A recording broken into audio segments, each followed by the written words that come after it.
Dear video professional, the elements of this videotape represent the work of creative professionals like yourself.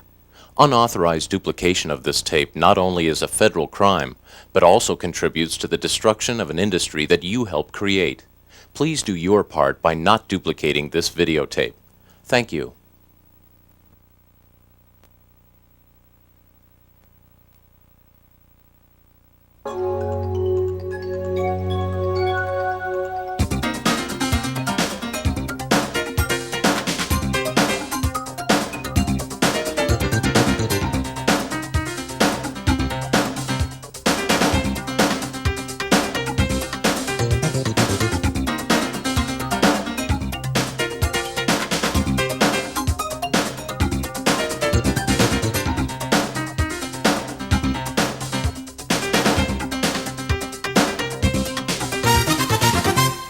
Hi, I'm Lee Stranahan, and welcome to Lightwave Flying Logos.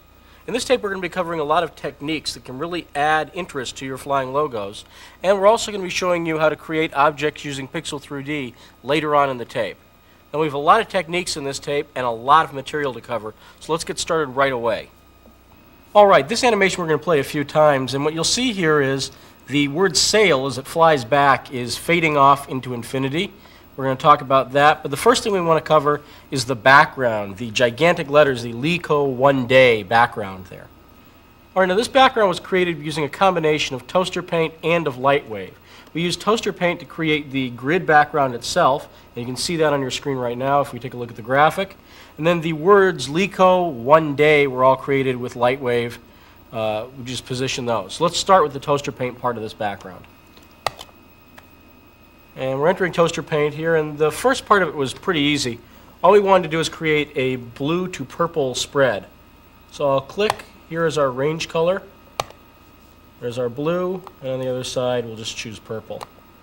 And this section isn't intended really to be a full tutorial on toaster paint. If you're not familiar with toaster paint, you might want to look at one of our other tapes, Plug. Let's go to our transparency slider, and we'll just move this up into the upper left-hand corner. And now I'm going to hit W for whole screen.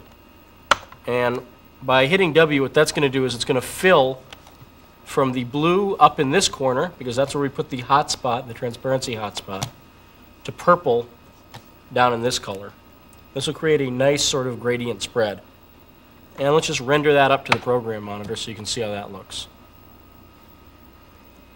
Okay, there we are so far. All right, the next thing that we want to do is put the sort of embossed stripes in the background, and we just use the light and darken functions of that. Now, in order to draw these stripes evenly, I'm going to set up a grid first. So we'll just go, and by holding down the right mouse button, I get these menus, I go to Prefs, and let's pull down Set Grid. Now, the next time I hold down the left mouse button, I'm going to be setting the grid, and you can see the different sizes as I move the mouse around. This shows us how big the grid will be, and I'll set it fairly large. And now what I'm going to want to do is go to Lighten mode. And I will make sure I have the unfilled rectangle chosen. And you also notice I picked a square brush here. Make it a little bit larger. And now just draw a rectangle. You'll see I can only draw between these 2 points now because it's snapping to that grid. But what I'm going to do is I'm going to skip this first grid point and move to the second one. Pull it right across screen. And just render that out so you can see how that looks so far. And again, do another sort of skip here. And you'll see why I'm skipping these in just 1 second. So here's our lightens. Now just go to darken mode. And sort of those were the even lines, now fill in the odd ones. And again, they're not going to be nice and even because the grid won't let me do anything else. So there we go. And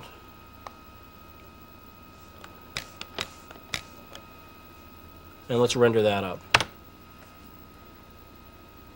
Okay, so there's sort of our embossed stripes in the background there. And one other thing I did to give sort of a lighting effect was I used lighten and darken on the whole screen. And the way I did that was, first I'll stay in darken mode. Let me just turn off the grid. And then I went to the transparency control section And I'll move the spot up here to the upper left. And I just want to make sure that this bar is all the way down. This is our edge slider. So now it's going to fade in from very dark in this corner, and it's going to fade out to less dark in the rest of the frame. And then once again I hit W. And again, you'll see as it draws here, it's going to start off dark and sort of gradually decrease the darkening until there's almost no darken effect at all in the lower corner. And I'm going to do that twice. I'm going to hit W again. And again, any of these techniques, I could move the hotspot, I could do anything I want to. And I could, for instance, take a piece of concrete, run the first color spread that we did over that. I could do the bars horizontally or vertically, whatever I want to do. So you've got a lot of options here. This is just to give you some ideas. And let me render out with the two darkens up in the corner here. Now the image looks like this. And then the other thing I did was I just go to lighten mode and move it up to the upper right-hand corner. And again, W. And now it's going to start lightening up here, and it's going to sort of gradually fade out the lighten on the rest. And again, I could position that hotspot down in the corner here, and that would make it lighter on the bottom. I think that's what I did on the actual graphic that I used. But you get the idea here. Okay, now that we're done with this part of the graphic, let's save this to a location that Lightwave can find it easily. And so I'm going to pull down from the picture menu, Save RGB. And let me just call this blue background, whatever. Click on Save RGB. And the reason I'm using Save RGB here is because this loads it into the exact drawer that Lightwave looks for its images in. You'll see when we go into Lightwave, it'll make it very, very easy to suddenly find this image. So we're done in here. Let's just exit out of Toaster Paint and head right into Lightwave. Now, first thing we're going to do is let's do a load image. So we go to the Images menu, Load Image, and you'll see there it is right there, blue background. Save RGB from Toaster Paint always saves things into the Images drawer that Lightwave uses. Now what we're going to do is we're going to take this blue background image, go to the Backdrop menu, and select it as our background image. So here's what we have so far, and let's just do a quick sort of low-res render. Going to low-res in the camera menu, click on Render, and OK. You see as it renders out here, there's just the image in the background. Okay, so far so good. Now what we did was we created 3 text objects, and again, you've got some options for creating your text. We'll show you one of them using Pixel 3D at the end of this tape. But let's just load up those 3 objects. And I've organized all my things into drawers here. This just makes things a lot easier to find. And have the words day, Lico. I'm going to hit load object one more time. You'll notice that it just pops up the requester again. And 1. Okay, and now let's enter layout. Now you'll notice one thing is the letters have all loaded themselves into the exact right position. We move to camera view here. And this is no accident. I set them to load into this position when I was in Modeler. And it was pretty easy to do by just setting the pivot point in Modeler so that I lined up these 3 objects in different layers. So actually you'll see when I select any of these objects, let me select Object and I'll select Lico first. When I rotate it, you notice it's rotating around this center position. It's because it's not really centered properly. It's not really centered around the middle of the object, but it makes it very, very convenient here. And this is just something that I set up in Modeler. If I'm not happy with the positions, like you'll notice the 1 and the day aren't exactly in the same line. It's just pretty easy work for me to take the 1 and move it down a little bit. Go to Move and just holding down the right mouse button. Drag it down so it's in the same line. Of course, once I'm happy with an object's position, I always keyframe it to keep it in that position. And keyframing, I always use the keyboard equivalent. I hit the return key once to bring up the requester, and again, which is the equivalent of clicking on OK, I hit the return key. Or I hit the return key. You hit it twice in a row, there's your keyframe. Okay, now let's just exit layout and do a quick render of this.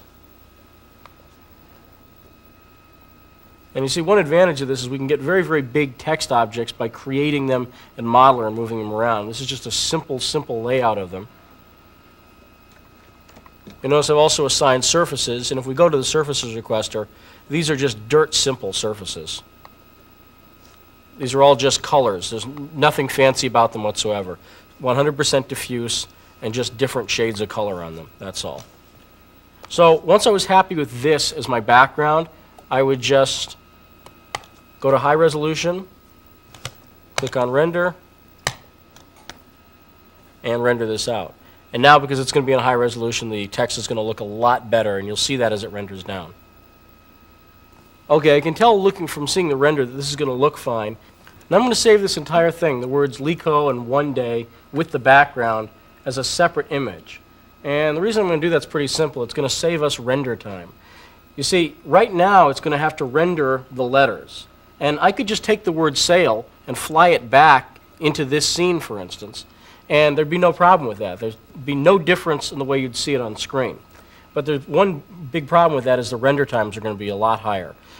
The words Lico and One Day are not moving at all in this animation. They're just staying right there. And so the only thing that's really moving is the word sail.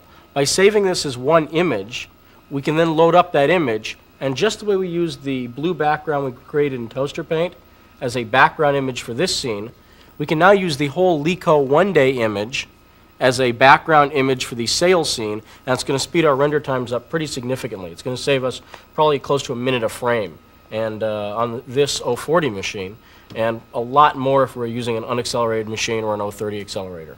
So to save this as an image, we go to Record and just Save Images, and then I just give this any name I want, like Lico, and then when I click on Render, it's going to save this as Lico 001 or 000, whatever the first frame under Scenes is. In this case, it's 001. All right? So we just click on Render, and that's saved. Okay. Now that this is saved, let's clear the whole scene out and start from scratch again. We're going to go Load Image, and now we're going to go Load Lico 001. And just render this as a backdrop image. So we tell it in backdrop, background image, Lico 001. And now let's load up the word sail and head back into layout. Well, before I even do that, let me just go to camera here and do a quick low-res render. And you'll see as we look at it render here, it's only rendering the word sail. The background just comes up automatically. Now you're going to see we use these background images a lot over the course of the tape, and the reason, again, is they cut down render times and they make your backgrounds a lot more interesting than just black or even just color gradient. And in fact, you'll find that a background image renders quicker than a color gradient. So you can see it's worth it to spend the 2-3 minutes we spend in Toaster Paint to get a more interesting background there. So again, if the choice is between more work doing something the tricky way and doing it the easy way, always do it the easy way. But this is pretty easy and it gives you much better looking logos. So now let's play around and get the word sail animating. And first thing we're going to do is let's set up our last frame as 90. We'll do a 3-second flyback. And let's head right into layout. And you can see we've only got the one object there. Go to camera view. Object is our edit item and the word sail. Now I know I want it to start back, so I'm just going to turn off everything but Z, move it back in the Z axis, and then kind of rotate it like this. And this is where I'm going to want it to end. So actually, let me follow my good habits here and just go to frame 90 first, move it where I want it, and then create a keyframe. Again, I just hit the return key twice.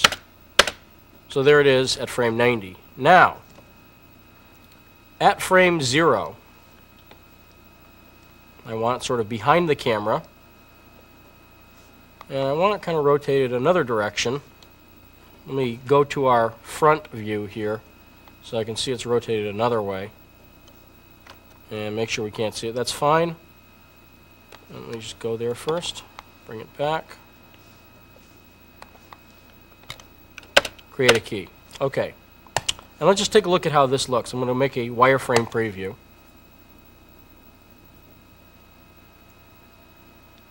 Okay, you're going to see problem number 1 here is that the word sail never actually goes straight. Just kind of shooting from the hip there. You can read it kind of, but what I really want to happen in this animation is at one point I want the word sail to be, straight up, so it's very, very easy to read just right there. It's not always 3D. So here's a quick way to do that, and this is a trick that's so dumb it's criminal. But let's go to frame 90. You'll notice at frame 90, if we check out rotate, the direction is negative 39.6, positive 48.6, and then on bank it's 0. Well, if at frame 0 we make it positive 39.6 and negative 48.6, so we'll go back to frame 0, use the previous key button to do that, and then make it positive 39.6, negative 48.6, create key. Let me just make sure those are the right numbers. Yep, that's it. I'm just switching between the keyframes here. Okay. Well, if I go to frame 45, because it's a 90 frame animation, hey, look. You see, the negative sort of cancels itself out. So right in the middle there, it's straight up. Again, so dumb, it's criminal, but it works here.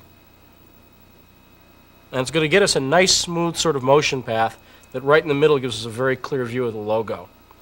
Now, the other problem I have with this so far is I could see that on the first 10 frames there, it takes about 10 frames for it to actually enter the picture. So I just have to move it a little bit closer to the camera. Right now it's apparently too far back, and then it will look a little bit better. So let me just go to the side view here and go to frame 0. And let's do a center so we can see our logo. See, I can see it's way too far back from the camera. Move it closer. I just want to make sure from camera view we don't see any of it peeking out. I'm watching this corner down here. I want it just sort of peeking in. That's good. Create keyframe. And let's just do that again. And again, you're going to see at frame 45, it's still going to be straight out. Now, another thing we can do here, and I did this in the final version before, is I did a similar sort of trick that I did with the rotates. I don't like the way it's just coming out sort of straight from behind the camera. You can see when I play the first few frames of this preview, it just kind of starts from there. So what I did was, just end playback. What I did was at frame 0, I moved it in the Y direction. And let me just go to our side view again. Okay, I can see from here, well, I'll give it about 0.5 so it'll be exact. So I'll enter it numerically, 0.5 in the Y direction, create key. Then at frame 90, negative 0.5, create key. And again, same thing, it's just going to move smoothly from the top through that point. Now there's one other thing I'm going to do with this. I'm going to adjust these spline controls. And again, if you remember from our other tapes, we talked about spline controls extensively. I use a tension of 1 to sort of slow things down to park. And often, to get a good-looking motion path, I'll put a tension of 1 on the first keyframe, tension of 1 on the last keyframe. Good principle here. Like with this motion, you want as few keyframes as possible. It's one of the biggest problems I see with people's reels is a lot of times they have sort of jerky, weird motions, and usually it's a result of too many keyframes. So let's just set spline 1 at frame 90, and then frame 0, spline of 1. And again, that means it's going to start out slowly, pick up some speed in the middle, and then slow down as it nears its sort of final point there. So let's take a look at what we've done so far. Here's the wireframe preview. And that looks pretty good. And again, you'll notice we're not moving it way out into the distance.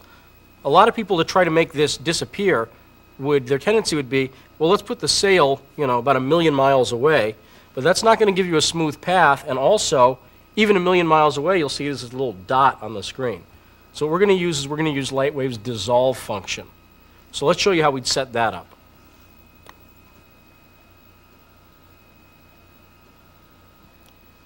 So let's exit layout and go to objects, and under current object we'll just make sure we have sail chosen. And what we're going to set up here is the object dissolve, and we're going to use an envelope.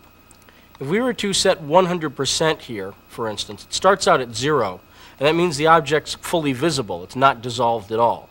If we set it to 100% dissolved, that means that the object is now fully invisible. And if we go back into layout, you'll see, let me just go to frame 90. See, it doesn't even show up. If we move through the frames, it shows up as this little sort of outline, but it's 100% dissolved, so we can't see it. Now, a 100% dissolved object has some actual uses, and we'll come to those later in the tape. But for our purposes here, it wouldn't be a particularly effective animation. So let's exit back out. And what we're going to do instead is set up an envelope. Put this back to 0. And an envelope, remember, is just a way of animating values. And the value that we're going to animate here is the dissolve value. We're going to start it off normal at 0%, and then at some point we're going to fade it out so it sort of dissolves into the distance. And I would start that here around frame maybe 75. So for the first 75 frames it's fully set. Then at frame 75 it starts to dissolve out till it's invisible at frame 90. And so that means we have keyframes at 0, because there's always a keyframe at frame 0. Then we'll create a keyframe at 75 and create a keyframe at 90. Okay, and let's move through our current keyframes. Take them one at a time. Okay, at frame 0, we want it dissolved, not a bit. Fully visible. So far, so good. Frame 75, we want it dissolved, still 0, not a bit. And this way, what it's going to do is it's going to stay normal from 0 to 75. But then at frame 90, we want it 100% dissolved. And you'll see it sort of shows us visually the way this will look. And you'll notice one interesting thing happened when we set this keyframe at 90, is that this part of the path here got all curvy. And that's because Lightwave uses splines, which is just a 50-cent word for curve, when it creates its paths. It moves along curved paths. And this would create a real problem here, because you can see from 0 to 75, at this point it's sort of like a negative dissolve amount. It would do something weird. So the way we turn this off is we just go to frame 75, and we're going to turn off the curve from this keyframe to this one. And the way we do that is with the linear button. Watch what happens when I click on this. It's now a linear, a straight line path between the current keyframe, 75 right here, and the previous keyframe. One important thing to note here, by the way, is that we had to have that keyframe at 75. Otherwise, if we just had a frame at 0, where it's 0% dissolved, and 90, where it's 100% dissolved, it would start dissolving immediately. So throughout the entire animation, it would kind of slowly dissolve. We don't want that. First 75, normal, then at 75, starts to slowly fade out. So that's why we did it the way we did. Let's just go to Use Envelope. And if we enter back layout here and make a preview, one thing you'll notice is that it's not going to show us the dissolve because we're just in wireframe. We're actually going to have to render a few frames just to make sure everything looks good if we want to see this. And by the way, this is very good practice in general for a reason that you're about to see here. We're going to set up surfaces next on this animation, and you're going to see if we don't render a few frames in the middle, we can develop some problems that might not occur to us. So let's just show you how this looks. Looks pretty much exactly the same way it did before. Again, you see it doesn't show us the dissolve or anything. We have to see that through a rendering. Let's end playback and exit layout. Okay. Let's go and render a scene. Let's render frame 45, the one right in the middle. We'll just make that our first frame to render. Click on Render.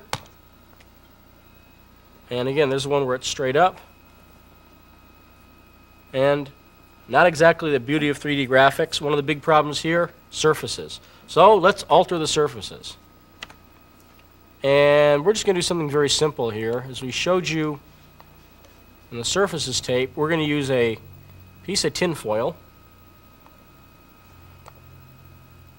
And we're going to make that, this is the default surface, that's the word sail.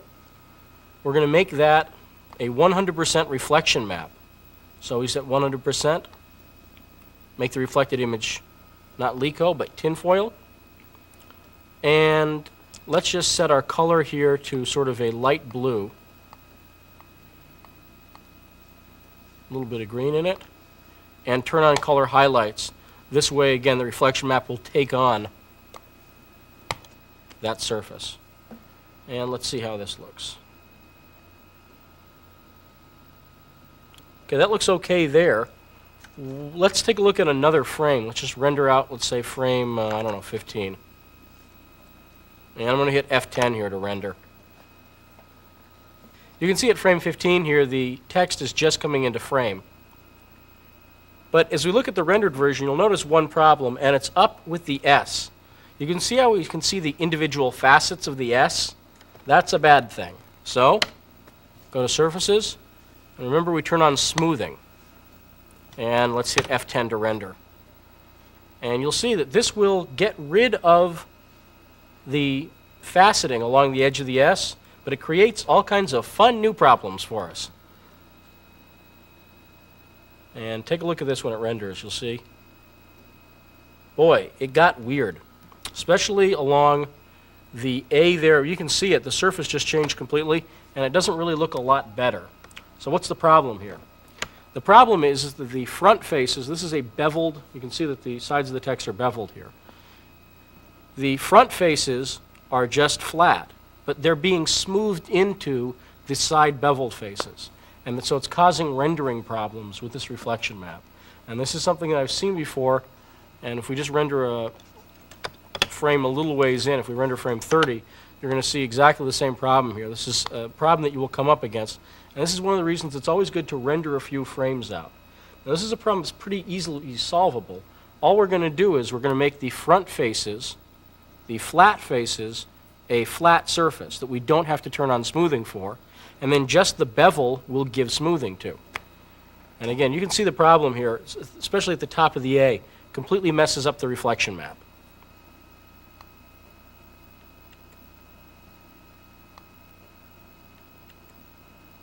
So, here's how we'd fix that. First, we'll enter Modeler.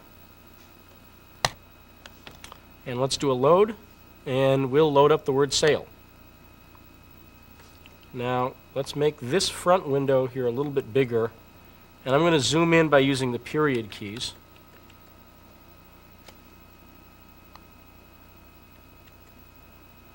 And what I want to do is I want to select just these front faces.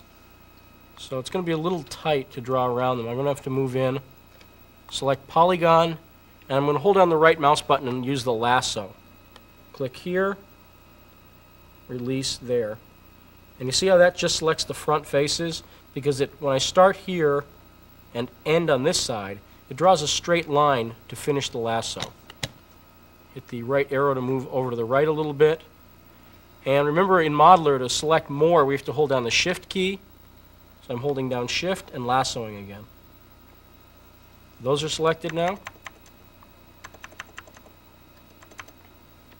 And same thing here. Okay, now that we've selected those polygons, we just have to create a surface name and then assign the surface to those polygons. So let's start by creating the surface name. From the Options menu, we click on Edit Surface, and we'll do one called Flat, and then we'll do one called Smooth. Planning ahead here. And OK. Now with these selected, we just go back to Polygon, Surface, and Flat. These are now all named Flat. And with Polygon selected, I'm going to hit the W key. And this will just bring up Statistics.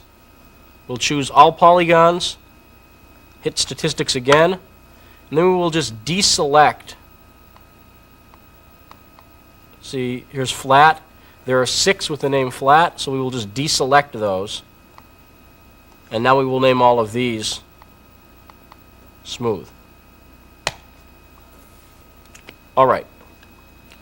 Now let's go up and save this object as sail. And then let's exit back out. This is a pretty good trick in Toaster 2.0 for replacing an object in a scene. What we've done is we've renamed the surfaces. And all we're going to do now is save the scene that we've created here as sail, for instance. And then we're going to reload in the scene. And because the object has the exact same name as it had before, it's going to reload up the object. Okay? And since the object has new surfaces, when we go to surfaces now, you'll see there's smooth, there's flat. So let's just reassign these surfaces. And flat is easy. We'll set it up with the tinfoil image again. And this is just a wrinkled piece of tinfoil. 100% reflection map. Kind of light blue. Just the way we did before. But we're not going to turn on smoothing here. This is very, very important. Just remember to put on color highlights. Now that we've created the one surface, let's assign this same surface to smooth. And the quick way to do that is to quickly save this and then reload it. So we're going to do a save surface here. We'll save this as sail metal. Then we'll just go to smooth. That's our current surface. Load surface. And sail metal. That keeps us from having to re-enter those same things again. And now we'll just turn on smoothing. And let's click on render just to see this frame the way it looks now.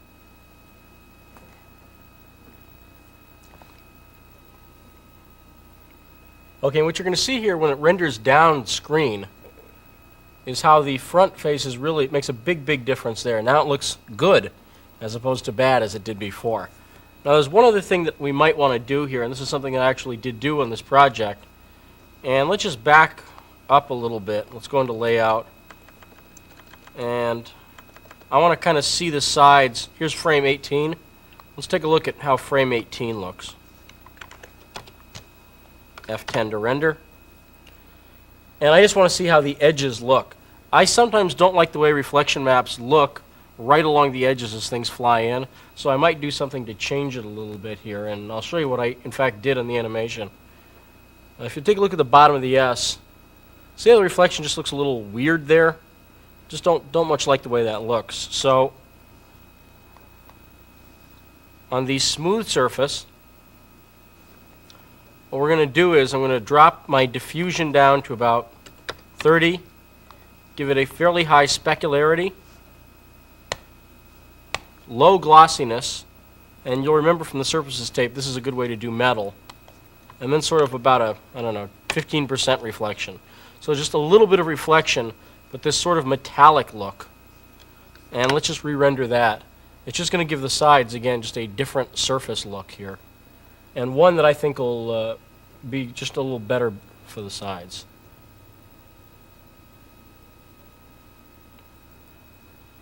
And let's watch as this renders now. There we go. So again, that might be a little dark. You can play with it, change it however you want to, but it gives you an idea. And again, this is very, very common. A lot of times you'll see different surfaces on the front and side faces of a logo. Very, very standard technique. Let's take one last look at the final animation that we showed you at the beginning. Again, this is not what we just created. I created this before. And again, one word of caution is I went through and created this in a fairly straightforward way, as you saw it here. But the actual one that I put together, I made a number of mistakes. But of course, on a tape like this, you don't really want to see mistakes. So we took you through it in a nice, orderly fashion. Now, the next project that we're going to show you, let's take a look at that right now. And this, again, is using dissolves. It might not look like it's using dissolves. Sort of the flipping down, changing words trick here.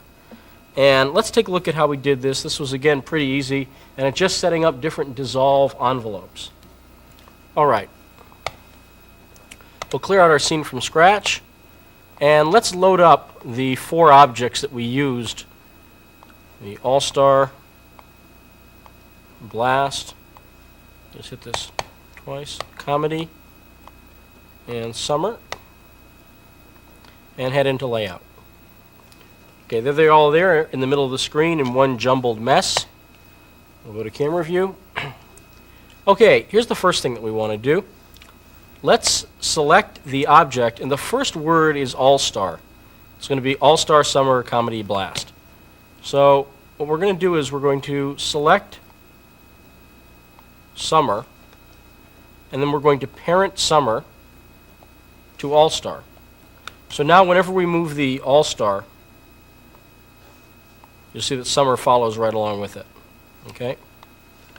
Let's also parent Blast to All-Star and Comedy to All-Star. And now, basically, what's going to happen is whenever we move All-Star, the whole thing moves. So these words are all sort of tied together. Now, there's one thing that I'm going to do to make this look nice. You'll see that they're different sizes. In fact, you can see the bounding boxes there. You can see right there how they're different sizes. And one thing that I did to make this project look a little bit better was I stretched things so they were all the same size as the word All-Star. So I'll start with Blast. I'll go to Stretch. And then we'll just resize it right to there, because that's how big All-Star is. I'll take Comedy, make it a little smaller. Actually, the Comedy, you can see it's the descender on the Y that's making it stretch wrong. So in this one, I might actually make it a little bit bigger and drop it down some. I'm just trying to make these all roughly the same size. And Summer, see how this is stretching out? I can just make it, whoops. We still have Move selected. Let's just select Stretch. There we go. And now the important thing to do here, of course, is to keyframe all of these in position. So Summer, keyframe. Blast, keyframe. Comedy, keyframe. Otherwise, we're going to lose the stretch settings that we just set. So these are all roughly the same size now. And let's start with the real simple motion here. All we're going to do is what we did in the animation was we started at the top of the screen and just tumbled it down. So we will select All-Star, move it up in the Y direction, keyframe it there at 0. Let's go to frame 90. And at frame 90, we'll want it down here. And we will have wanted it to rotate around pitch. And I guess the first flip will go from All-Star, Summer, Comedy, Blast. So we're going to want about 540 degrees of rotation. And just because I want it to flip, every time it flips 180 degrees, I want to see a new word. So it's a total of 2 flips, 3 flips total, actually 540 degrees. Enter that numerically.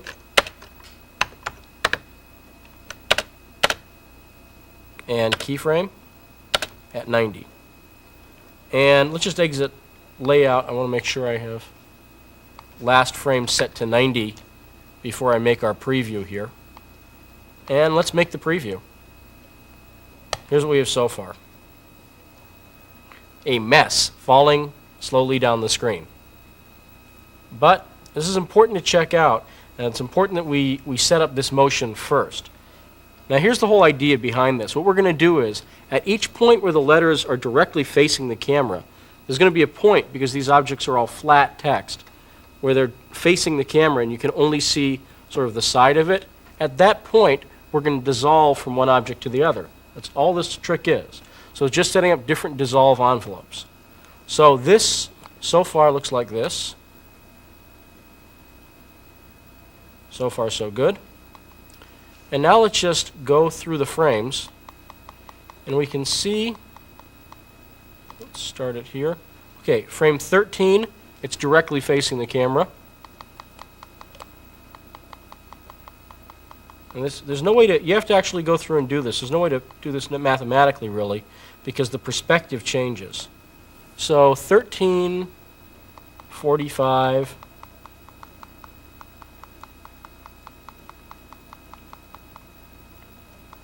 and 76. And I'm actually going to use some sort of acoustic equipment. Remember this? A pen, paper. So I'm just going to write down 13, 45, and 76. So I have something to refer to. I don't want to have to come back in and check this every time. So now this being done, let's exit out and set up our dissolves. And what we have to do is do it for one word at a time. We'll start with the word All-Star. Now we want the word all-star to be visible from frame 0 to 13. Then at 13 we don't want to see it anymore. Pretty straightforward. Dissolve, envelope, create a keyframe at 12 and at 13. And again, the reason we're creating one at 12 and at 13 is so we want it to be fully visible at 12, from frame 0 to 12, fully visible. At frame 13, no more. Okay, so frame 0, no dissolve. Frame 12, no dissolve. Frame 13, 100% dissolved. And again, this spline thing is going to mess us up, so we just set this frame here, frame 12, to linear. Done. Okay, next. Next word is summer. And we want summer to show up for the first time at frame 13. So we'll create a key for it at 13. Then at frame 45, we want it to vanish. So frame 44 and 45. And again, the idea here is from here, 0. In fact, I think we'll want to frame it 12 for this as well. Because from 0 to 12, we want it totally invisible. So 100% at 0, 100% at 12, totally vanished, and we will do linear to get rid of that. At frame 13, 0%. Frame 44, still 0%. And again, we have this curve. Let's get rid of it with the linear button. And then, frame 45, 100% dissolved. There we go. So far, so good. Now, just we keep doing this for every word. The next one would be comedy. And I'm sure you're getting the drill at this point. Object dissolve, envelope. This is frame 45, so we'll create it at 44, 45, and then we want it to vanish at 76, so we'll go 75, 76. Frame 0, 100% dissolve. We don't want to see the word comedy until we just need it, which is at 45. Frame 44, 100%. Linear. 45, 0, that's fine. 75, that's fine. Linear to get rid of it. And then 76, vanish again. And now finally, let's go to blast. Envelope. And remember, we have a 90 frame animation here, so we'll create a keyframe at 75, 76, and 90. Frame 0 through 75, 100% dissolved and visible. 76, it's visible through the end of the animation, frame 90. We'll just turn on linear there and use the envelope. Okay, lots of fun actual math, but again, this is a pretty good trick, and you can see we had to go through the whole process. It didn't take it that long, because the idea is if we do it in an orderly fashion, and that's one of the reasons for writing it down, we don't have to constantly go back in to check. You'll see when we go back into layout, the project here is pretty much done. All-Star, Summer, almost. Remember I said almost? Comedy. And you can see the only problem here is these are actually flipped upside down, the words summer and blast, but that's very, very easy to rectify. Let's just take a look at how that looks so far. So that's, perfect move there, very, very smooth.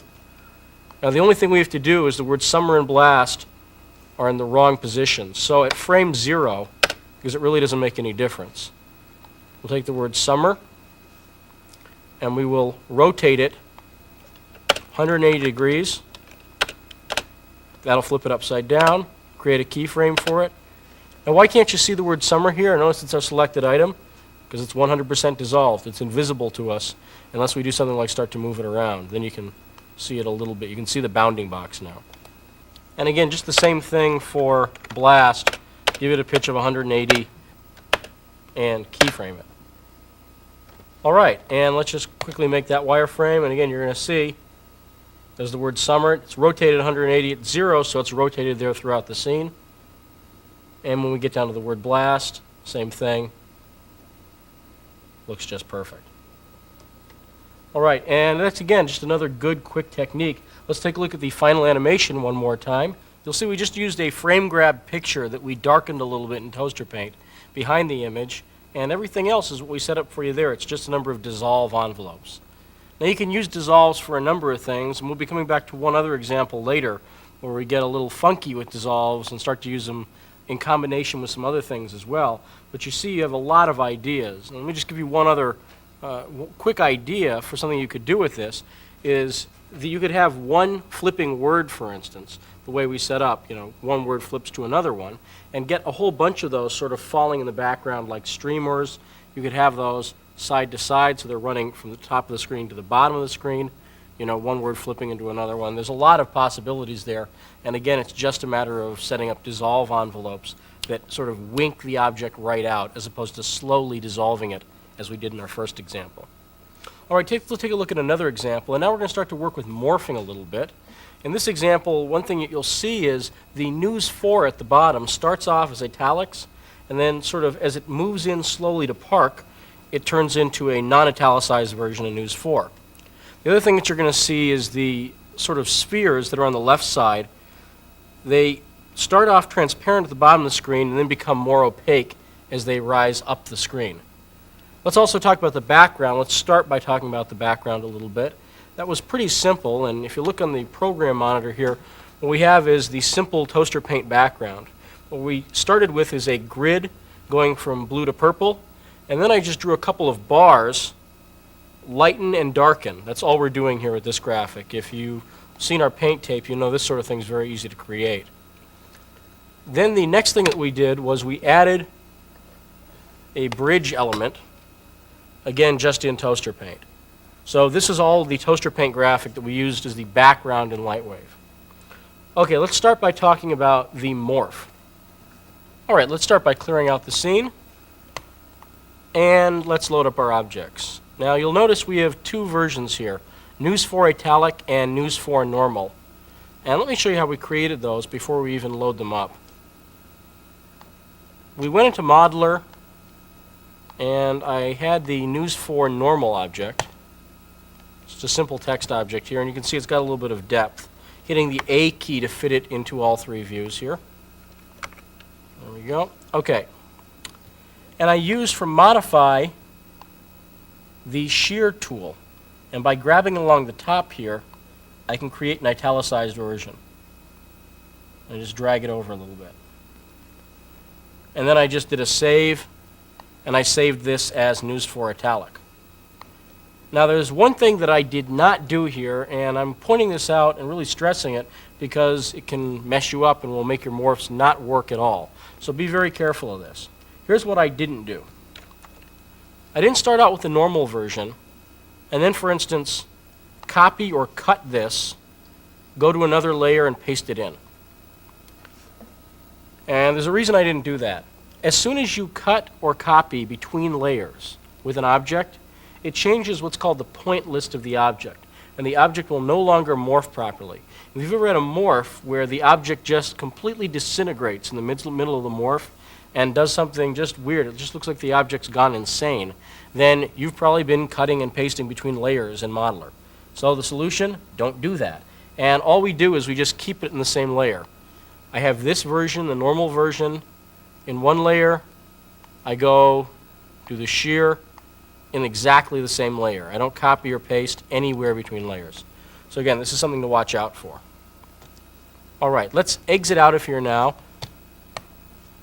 All right, let's load up those objects. I'm hitting load object twice, italic, and normal. And let's select normal italic first.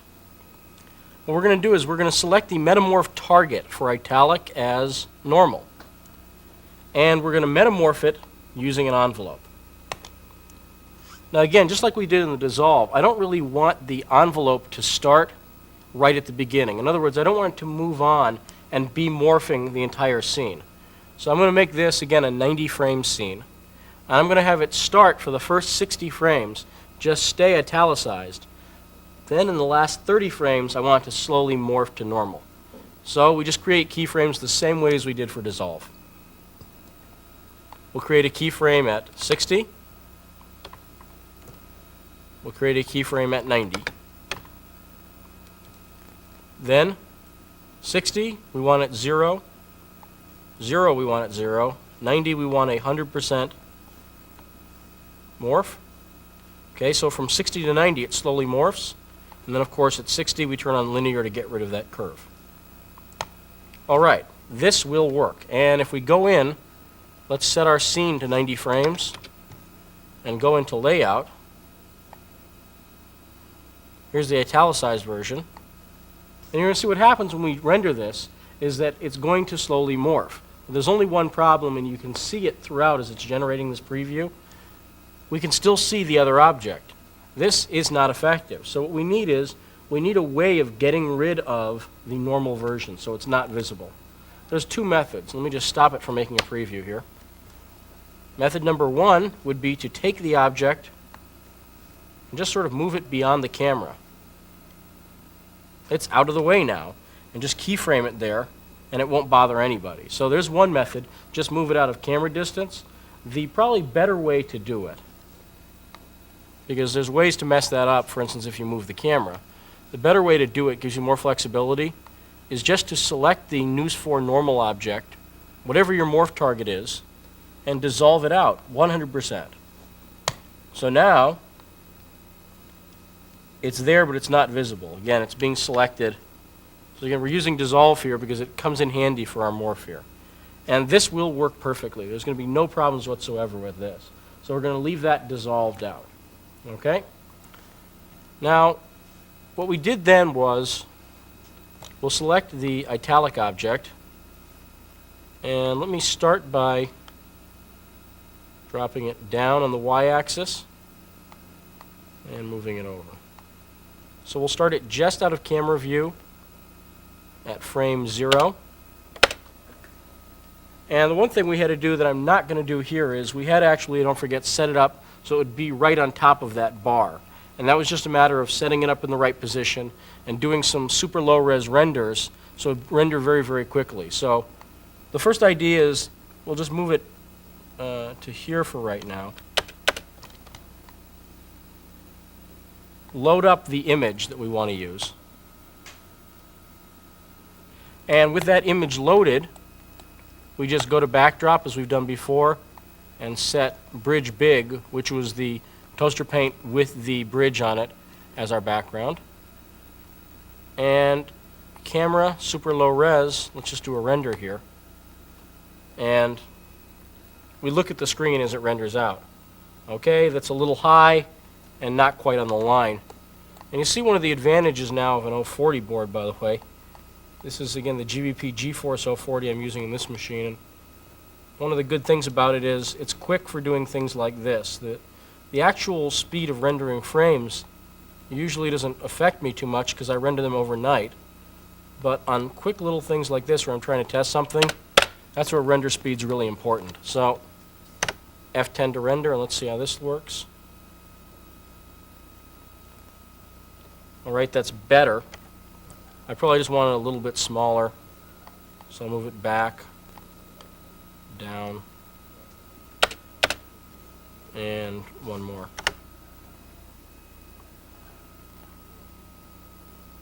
Okay, we'll go with that. That's set up pretty well. Now let's head back into layout, and again, I'm going to turn off everything but X because I'm very happy with my Y and Z positions and I don't want to affect them. So here at 0, keyframe, let's go to frame 90. Right there at frame 90, let's say. You'll notice, by the way, it's not morphed. It shows us the unmorphed version. We're at frame 90. And what I'm going to do here is turn on spline controls, and again, tension of 1, just in the last frame. What this is going to do is it's going to start quickly and then slow down as it approaches the end frame there. It's going to look very, very nice. All right, let's just go over the idea behind morphs one more time to make sure it's clear in your mind. You start with an object, and then you take a variant of the object. remember with morphs you cannot use just any two objects.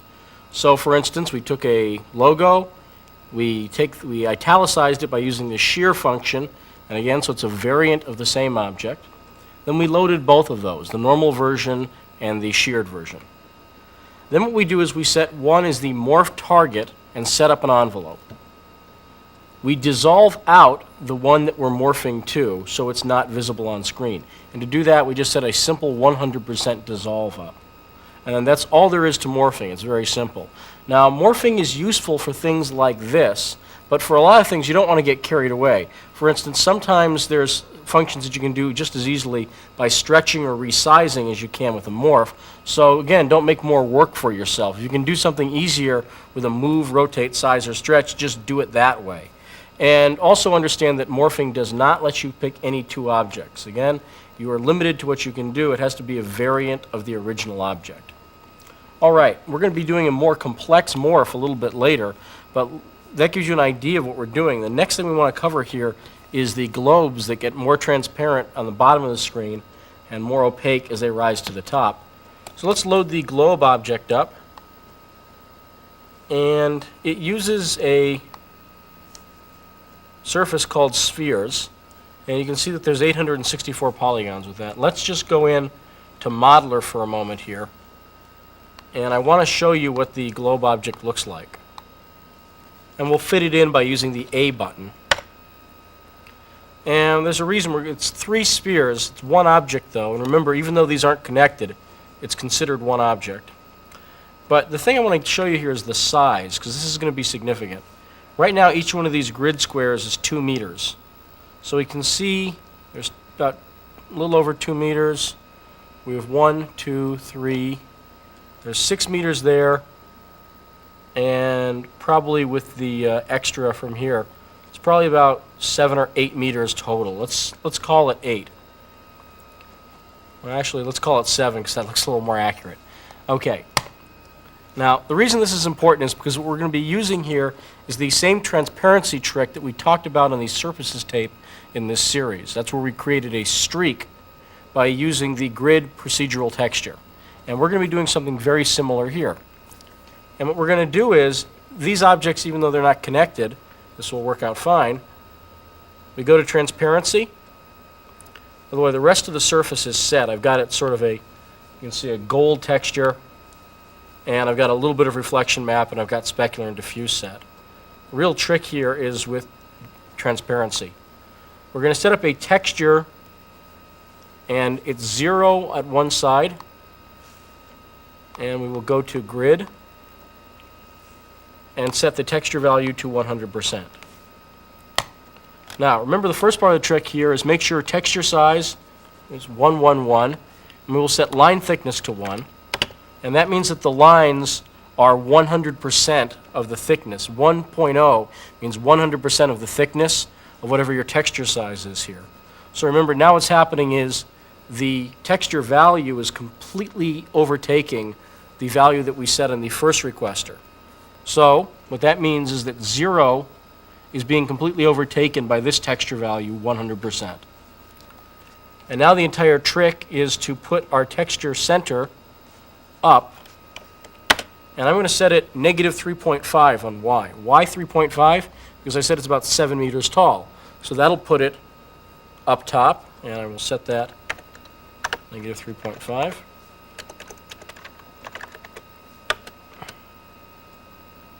All right, and now we're just going to give it a fall off. And all we need to do here is figure out if it's 8 meters that it's falling off total, about 7 meters total, and we want to fall off 100%, we just need to divide 100% into 7. And I'm just going to sort of kludge it here and guess around 12 or let me do about 13. This will work. I don't need to be completely exact here. And let's go into layout. And let's go to frame 0. Okay, you see where these spheres are. Let's just move them. Oops, wrong object. We'll just move the spheres here. I'm going to move them a little closer to us as well.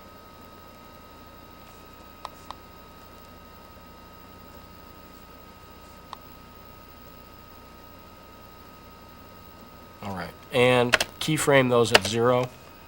And let's just do a quick little render here to see how this works.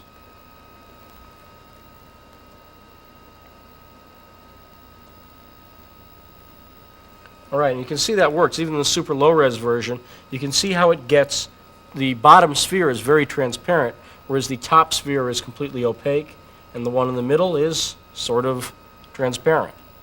And again, this is the same technique that we used to create a streak on the surfaces tape. Now there's one problem that we're going to have with this, and you're going to see that when we go into layout.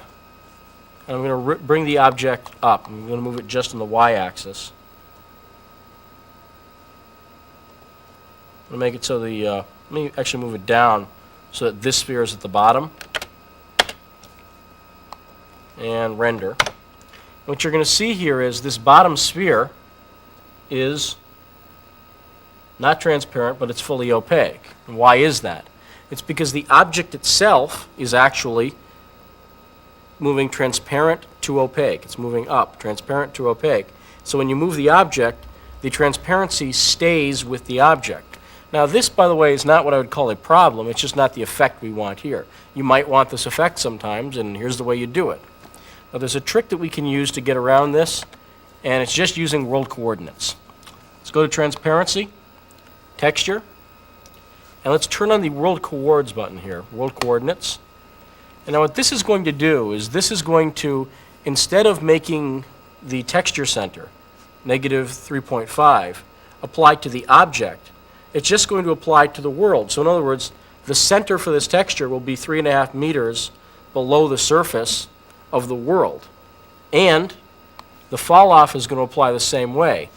Therefore, when we move our object through here, when it's at the bottom of the screen, it's going to start off as transparent. As it moves up, it's going to become more and more opaque. So let's just use that. And the only difference is turning on world chords and rendering that. And now you're going to see as it renders down, very transparent there. We enter layout and move the whole thing up. Re-render that.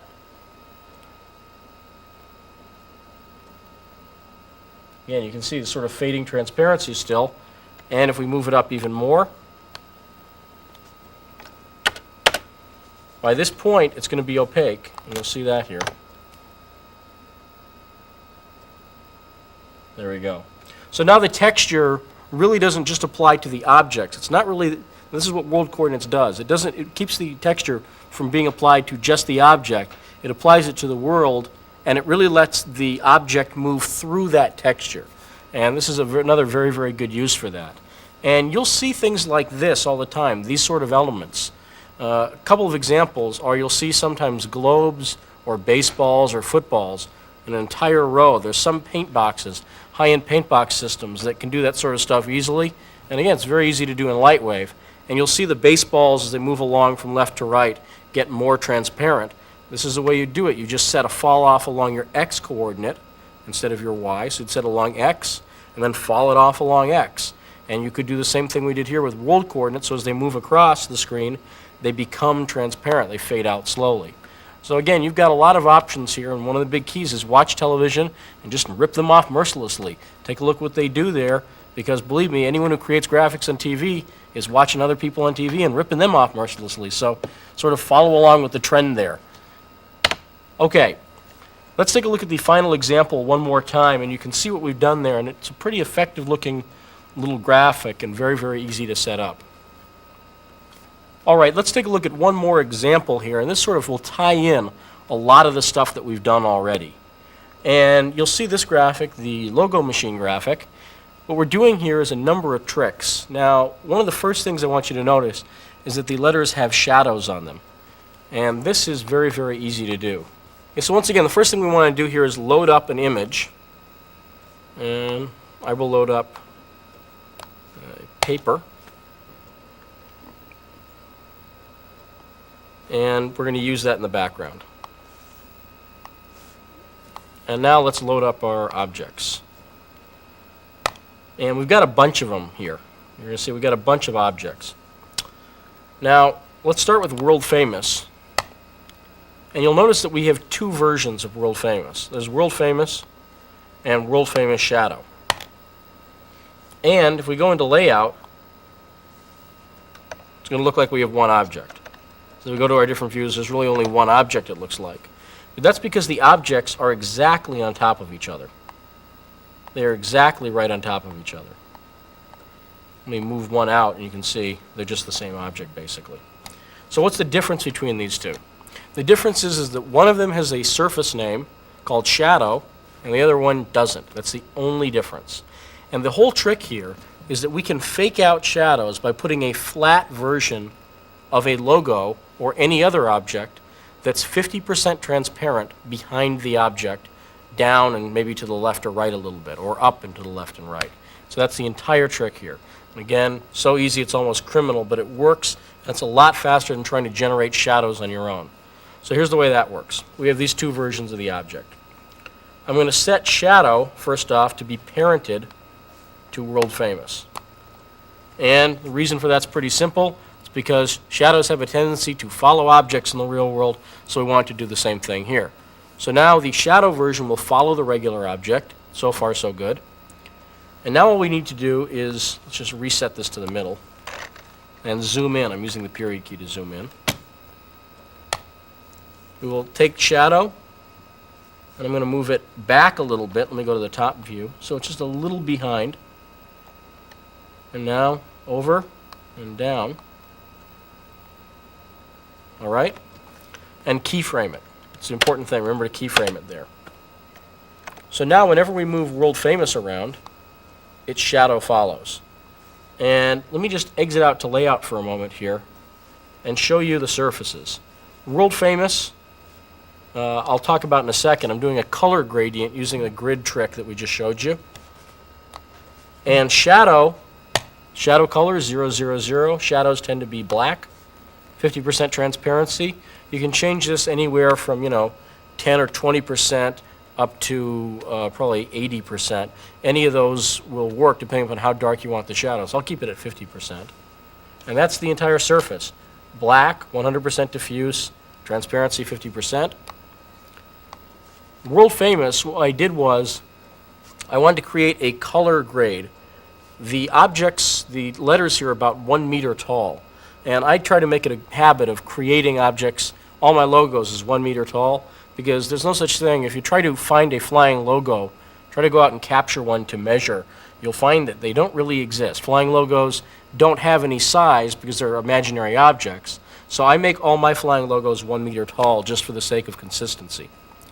And what I did was I set the interior surface color here to sort of one shade of blue, and I used a grid, texture size 111, line thickness of 1, texture color, darker shade, and then it's just a matter of setting texture center up, -0.5, and doing a 100%, actually I did 150%, so it would really fall off quickly over the entire course of the letter. And we use that. And again, this is the same technique that we showed you in surfaces, a variant of the trick we just showed you on this tape. And take a look at the way this renders out. This is in medium res here. And you'll see that the letters change color.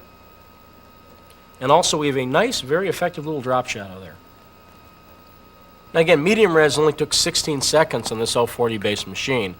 And the thing to remember here is that this is the only way to do shadows. There's no way to cast shadows on this background object, the image, the paper image we have there, or any of the other background images that we've used throughout this tape, because they're not really objects. They're just pictures that are behind whatever you render. So they're not really there. We're faking out shadows, but this is better, faster, and more effective. So you really win 3 ways here. This is the way to go for shadows on simple logo projects. Really cut your render times down. And so far, so good. So that's all the tricks there. And all we did was we just set up a simple move. I'll rotate it on bank. Kind of move it up here, maybe a little bit closer. So we set it up top. Create a keyframe there. Let me get a little bit more out of view. I stopped myself from creating a keyframe because I could still see the logo. So there's one. And let me set that up there, and I will create a keyframe for there at about 50. And I try to avoid doing it. I should have gone to frame 50 first. Okay, and let's just see how that's sort of looking. I just want to make sure that that's coming across. Okay, that's moving. Okay, so there's part one where you're going to use that shadow on everything that we do here. You'll see, let's run the animation one more time here, and what you'll see is the shadows are on all the objects. So it's the same trick on all of them. We always load up two versions, a regular one and a shadow version. Okay, the next thing to notice here is the pretty darn good. It seems to be moving on a curved path. This, once again, very, very easy. Okay, the first part of it is let's go into Modeler, and we are going to load up the pretty darn cool object here. And you'll notice it's just a straight object the way you would expect it to be. But we can do this. Modify more, and we can use the bend tool. And I'm just grabbing it from the left view. It's like we're grabbing a handle over here and pulling it down a bit. And I want to make sure you notice it's sort of off kilter here or here. I want to keep it lined up on this black line. So release. There we go. Okay, now we've given the object a curve. Let's back off a little bit. I'm using the comma key to back up. And we'll now take the object and move it. Remember, with no point selected, everything is selected, so we can move it up here. And remember, this, I'll just fit this in. So here's our object, bent, and it's moved off of these dark black lines, which are the pivot point. And this means when we rotate the object now, take a look how it rotates. Sort of looks like it's moving on a curved path. Once again, so easy, it's criminal. So we would just then save this as pretty darn good. This is the only trick there. So we bent it, put it off the pivot point, save it, and then when we load the object, see, there it is, and let's just select that. We'll move it towards us a little bit here. And let's just go to frame 0, move it towards us. Move it down a little bit. That'll work right there. And then just rotate it, and this is a bank rotation. And remember, we're going to want the object to hold from frame 0, let's say around frame 45, and then start moving. So we just set it where we want it, create a keyframe at 0, and create a keyframe, let's go to frame 45. Same position, 45. And then let's just rotate it. So, I don't know, we'll put it there at around, let's say frame 75. Let's go to 75. 1 second later, it will have moved across screen. It's probably a little quick. But let me just show you how that will look. Let's just preview frames 45 to 75. First frame 45, last frame 75. Go back to layout, and then we'll just see those frames. And there we go. Again, it kind of looks like it's moving along the curved path, but it's just rotating around that center pivot point. Just a complete hack. And here's the way that looks. Now, one thing you'll notice is the cool kind of kicks up there at the end. It just kind of moves up a little too much there. So what I would do in that case is just, let's move it back here. At this frame, I might move it down a little bit on the Y rotation. On the Y axis, sorry. It's not rotating, I'm moving it. And let's see how this looks from camera. Okay. And let's just make a preview there. And now as it's moving across, I'm also moving it down. And again, this is just one of those trial and error things. That works pretty well for me. Again, just by moving it down, it's actually sort of bringing it, which keeps the end from looking like it's kicking up. And it looks something like this. Again, pretty handy. Okay, now the final part where the logo moves around, let's look at the animation again, where you see the words logo machine turning around. This was the trickiest part of this, but it uses a lot of things that we've seen already. So let's actually clear the whole scene out and set this up just on its own. We're going to start by loading in the objects. And what we have is, we have logo machine. We have logo machine shadow. Let's take this a step at a time. Okay, so the way we set that up was the way we've done that before, which is we select the shadow object, parent it to the main object, then move it back just on Z a little bit, not too much, just a little bit, and then down, and I'll move it to the right. Okay, so there's our shadow. Remember to keyframe it. So now where we remove logo machine, the shadow will follow. Okay, there's part one. Now what we did here was, and you have a couple of options, but I used a null object. I could have taken logo machine and moved it off of its axis, just like we did with the pretty darn cool object in Modeler last time, but I think it was easier to use a null object. Now let's talk about a null object for a second. A null object is a single point object, and it's not visible at all. It's just a placeholder, really. But watch what we can do with it. The null object is located outside of any drawers. It's just on its own with Toaster 2.0. And we can load that up and head back into Layout. And now I'm going to parent logo machine to the null object. So wherever the null object moves, and the null object is just that little dot, right? You can see it right there. Wherever the null object moves, a logo will follow. But, and let's just reset everything here. If we take logo machine and move it a distance from the null object, that'll be good there. And keyframe it. It's now offset in that position. So the null object is here, but the logo is actually, see, there's the null object. The logo is actually positioned away from it. So far, so good. And the reason we moved it away from the object, away from the null object, is so we can move it and have it rotate. Because here's all we do to keyframe it. And this is very, very simple. First off, let's set this up as a 120 frame scene. So we start the null object, so we can't see the word logo machine at all. Now again, we're moving the null object here. We're not moving the logo. It's just following the null object because they're parented.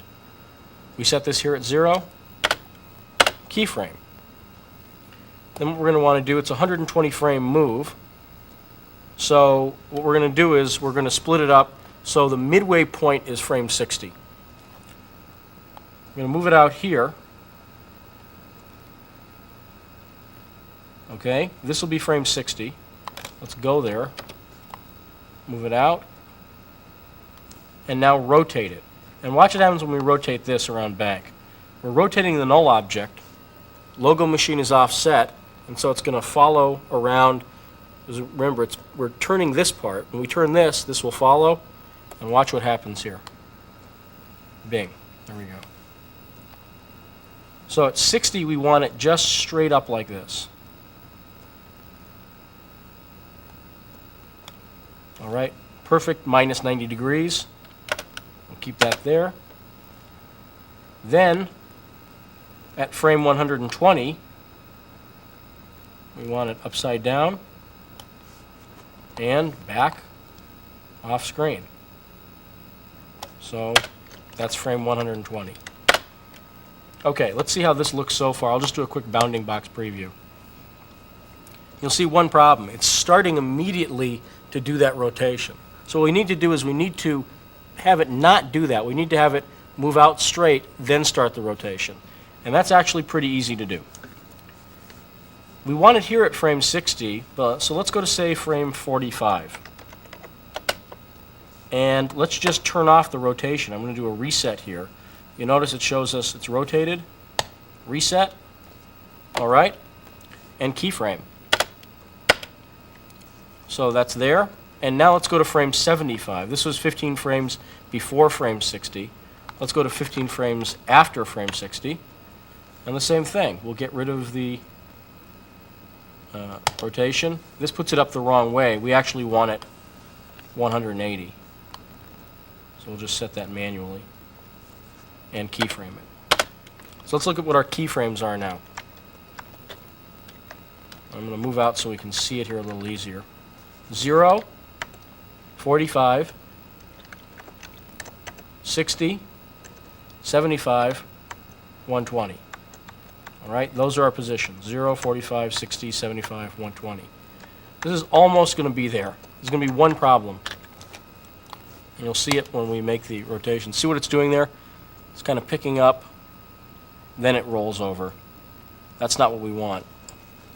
So what we need it to do is we need it to move in a straight line segment between 0 and 45. You can see the problem that we're having there. We need a straight line segment. Now, we could do that with a linear move, but I think the better way to do it is to use bias. Now remember what bias does with the spline controls. We discussed this in Lightwave Essentials, but what bias does is it puts all of the curve either before or after the keyframe. And in this case, we want all of the curve to come after the keyframe. So we will go to frame 45, and to put all of the curve after, we set a bias of +1. All right? Down here at frame 75, we want all of the curve before it. We want a straight line segment from here to here. So we set a bias of -1. Okay, and now watch the difference. Move straight. Curves around. Perfect. And again, that's just using bias. It works a little better than linear because linear would change the curve afterwards. It wouldn't make it as smooth a curve. This is a little bit better way to do it. And so this is how it looks from the camera view. Now you notice one thing is it's not curving here. So morph. We're going to morph this object. And the first thing we have to do is set up the morph target. And think about the way we'd like it. We'd like the object, if it's straight, to be bent over. Let's enter modeler. Let's clear out what we have here by doing a new. And let's just load up logo machine. All right. We're going to do a bend. And I'm going to not just grab it here. I could grab it. If you watch this lower left-hand corner, you can see how many degrees, but there's an easier way to do that, and then just by using numeric. And I want to bend it 180 degrees. Now this is 180 degrees. You can see that this is backwards. All right, so let's undo that and set it to -180 degrees. And you'll see that this will be correct. And let me just take this and sort of center the object up here. And you're going to see an immediate problem. Let me just save this out. Logo test. And show you the problem we're going to get into here with the morph. We'll load up logo test. Now it seems like it should be pretty straightforward. We're going to dissolve out logo test 100% so we don't see it. Logo machine, we're going to do a metamorph. And think about what we want to do for the envelope here. Create a keyframe at 45, 60, and 75. All right? Because this is where we start our curve, then we're at full curve at 60. So what we're going to do is, from frame 0 to 45, 0%, no morph whatsoever. Frame 60, 100% morph. And then back to 75, 0% morph. To get rid of this curve, remember we go to frame 45, linear. Of course, we have to set up the metamorph target as logo machine, logo test here. So now we've set logo test as the morph target. And we should be all set to go. This seems like it should work. The envelope's set right, everything seems good, but when we go into layout and make a preview, we're going to get a real problem here. It's going to look pretty good, except watch here as it starts to move in. Problem number one, the shadow isn't morphing. But also, look what's happening to our object. Not exactly what we wanted there. And the entire problem here is that when we went into Modeler and bent the logo, it wasn't bent the right way. All we have to do is go into Modeler, and this is not right, because what's happening now is it's taking a flat object and trying to bend it around like this. That's not going to work. What it really wants to do is take the flat object, sort of pull up the middle, and in order to do that, we have to rotate this so the object is facing the right way. And I'm just going to get it exactly exactly 90 degrees. Just like this. This will work. And in fact, if we go to a different layer, let me show you what the morph target is. I called it Logo Machine Bent. And here it is. And again, that's the way it looks. And again, you can see it's almost now like we took it from the middle and bent it up. There's no way to actually do that. It's hard to do that with the bend tool. So what I do is I would bend it 180 degrees, then rotate it right. And if you're ever trying to rotate something and it's just not morphing properly, you're trying to do a morph to a bent object, make sure your bent object has the right orientation. Otherwise, this will not work. All right, so that's what we did there. And let's just get rid of logo test. We'll clear that out. And we will load up bent. And that's what we want right there, Logo Machine Bent. Envelope is exactly the same. We're going to leave that where it is. And let's just take a look from frames 45. And our last frame is 75. And I'm just going to remember to take the bent version and 100% dissolve it out. And now let's take a look at how this previews. It's bending right around. Now again, you'll notice that the shadow isn't morphing. That's because the shadow has its own motion path. It's its own thing that's doing, so we have to set that separately.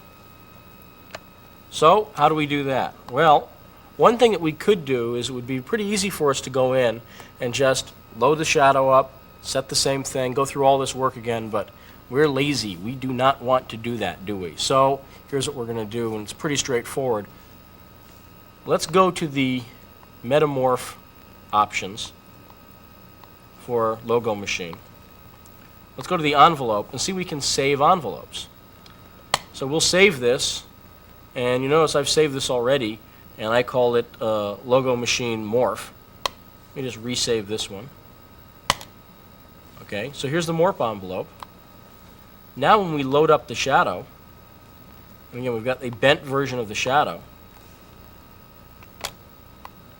we tell the shadow, metamorph, envelope, exactly the same as the other one. We're going to load up Logo Machine Morph.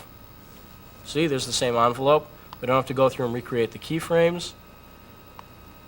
Tell it to morph to shadow bent, and then just tell shadow bent to dissolve out 100%.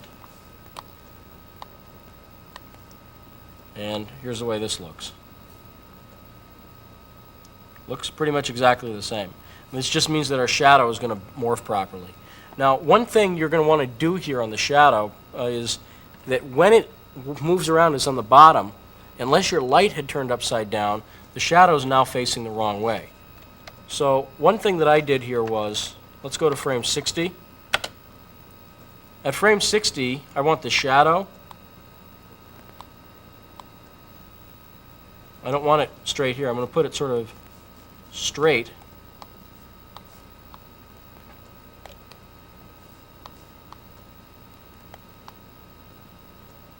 Let me just set it up here. And down a little bit more. Move it this way. And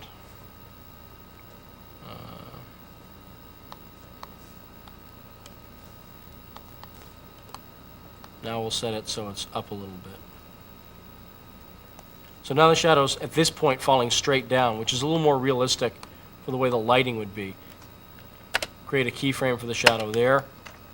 And then at frame 75, I want the shadow down below the object. So, should be more like that. Probably also want it still over to the right. So this is just something to make the shadows fall a little more realistically. And again, you'll see now that the shadow is going to actually move a little bit as it does the morph and twist around to follow the other way. You can also use this technique, for instance, if you're moving an object just straight across the screen, but you want the shadow to move behind it. Start it over and to the right, for instance, and then as it slowly moves across, move it down and to the left. You can also move the shadows closer and further away and fake out like an object is moving closer or further to the surface behind it, to the image behind it. So you got a few options here with shadows. Now let's take a look at the animation one more time. You'll notice the next thing that's happening here is we have the object actually dissolves. It starts out as the normal logo, and then it morphs into the 3D version. Well, same thing. What we did was we loaded up 3D and 3D bent.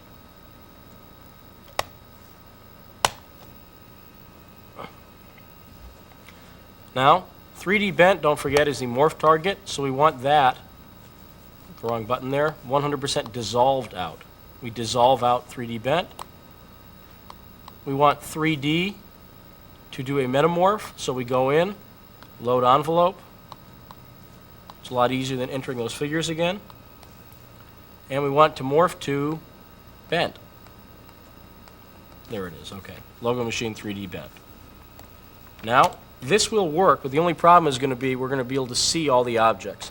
So the whole trick here was just to set up a crossfade dissolve so that the letters, the flat version, Logo Machine, would dissolve into the extruded version with a bevel on the front. Now, again, we did a dissolve here instead of a morph because the objects do not have the same number of polygons. Remember, we can't morph a perfectly flat version into a beveled version, and the dissolve was a little bit easier to do. So the entire trick here is just setting up the dissolve envelopes properly. We really have two things that are dissolving. The shadow is not going to dissolve at all, but Logo Machine will. So we're going to have that from, let's say, we're going to create a key at, I'm going to start the dissolve at around frame 50 and have it fully dissolved out by frame 70. So this means from frame 0 to 50, the Logo Machine flat object is fully visible. It's not dissolved at all. It's 0% dissolve. At frame 70, it's 100% dissolved. And again, let's just get rid of that curve. All right, now we'll use that. And the whole key here is Logo Machine 3D has just the opposite. Create at 50 and 70. Oops, there we go. But at frame 0, it's 100%. You can't see it at all. 50, 100%. You can't see it at all. And at 70, it's 0%, which is, it defaults to the 0% setting, so we're set there. Let's use that envelope. And now what you're going to see here is when we go into layout, the only problem is the 3D parts are right here in the middle. So in other words, take a look here as we make this preview. The only problem is the 3D now needs to be set up so it's parented to the null object and has the same motion path and everything. Otherwise, as you can see as it's making the preview, it's just sitting here right in the middle. It doesn't know to move with it. So we'll just set it up. We'll tell Machine 3D to be parented to null object. All right? Then the only other thing we need to do is to make sure that it's offset the same amount from the null object as the flat version is. So Logo Machine, its Y position is 2.45. We'll make Logo Machine 3D Y position. We want to do this at frame 0 because it's there throughout the entire scene. I'll just enter it numerically, 2.45. And just make a keyframe. Now remember, all we're doing here is just setting up the same motion path, but it's going to be invisible for the first 50 frames. Then we're going to have that cross dissolve. It'll take 20 frames total from 50 to 70, and one is going to dissolve into the other one. And that's really the entire trick here, but it's pretty effective. This exact thing I mainly did because it takes into account a lot of stuff that we've done already, but you can start to see some of the possibilities. For instance, you could get text moving along a real curvy line by having one version that's morphed up, one version that's morphed down, and then as it moves up to down, you just do that morph, send it along a path, and it would look sort of like it's a fish going upstream or something like that. There's some very, very, very handy options here, and this is, again, the good use for morphing, and it also takes into account a little bit of dissolve, which we worked on earlier in the tape. There's one thing that I didn't show you here that was a problem, and let me just talk about that for a second because it's something that you might run into. When I was doing my initial test renders, remember I showed you at the beginning of the tape how I will always render a few frames to make sure it looks good. I could see that the L was just vanishing at some point. It was just going away.